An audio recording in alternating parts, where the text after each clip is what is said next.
Hi friends, welcome back to my channel. ఈరోజు ఆలూ పరోటా ఎలా చేయాలో చూద్దామండి. ముందుగా బంగాళదుంపలు ఉడకబెట్టుకొని పక్కన పెట్టుకోవాలి. కర్రీ కోసం ఉల్లిపాయలను సన్నగా తరుక్కోవాలి. నెక్స్ట్ బాండీ పెట్టుకొని ఆయిల్ వేసుకోవాలి. కూరకు సరిపడా ఆయిల్, అందులో సన్నగా తరుక్కుని ఉల్లిపాయలు వేసుకొని వేయించుకోవాలి. ఇలా ఉల్లిపాయలు వేసుకొని వేయించుకోవాలి. ఉల్లిపాయలు గోల్డెన్ బ్రౌన్ వచ్చినంత వరకు వేయించుకోవాలి. ఈ లోపల దుంపలు చల్లారి పెట్టుకొని తొక్కవలుచుకుందాం. ఉల్లిపాయలను ఇలా బాగా ఫ్రై చేసుకోవాలి. ఉడకబెట్టిన బంగాళదుంపలు తొక్కు తీసుకొని పక్కన పెట్టుకోవాలి. ఉల్లిపాయలు ఇలా బాగా ఫ్రై అయిన తర్వాత తగినంత పసుపు, కూరకు సరిపడా సాల్ట్ వేసుకొని బాగా కలుపుకోవాలి.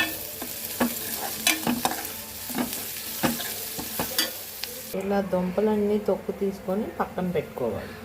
ఇలా ఆనియన్స్ బాగా వేగిన తర్వాత ఇందులో కారం వేసుకోవాలి. కారం వేసుకొని కూరను ఒకసారి కలుపుకోవాలి. ఇలా ఒక 2 minutes వేగాలి. వేగిన తర్వాత ఈ బంగాళదుంపలను స్మాష్ చేసుకొని ఇందులో వేసుకోవాలి. ఇలా బంగాళదుంపలన్నిటిని ఇలా స్మాష్ చేసుకొని ఇందులో వేసుకోవాలి.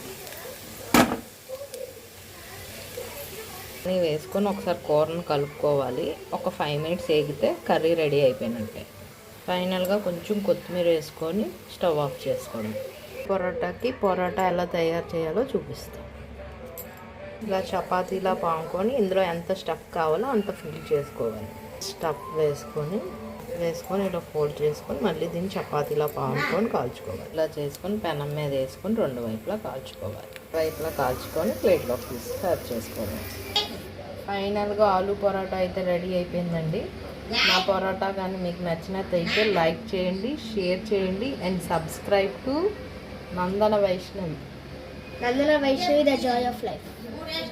Thank you.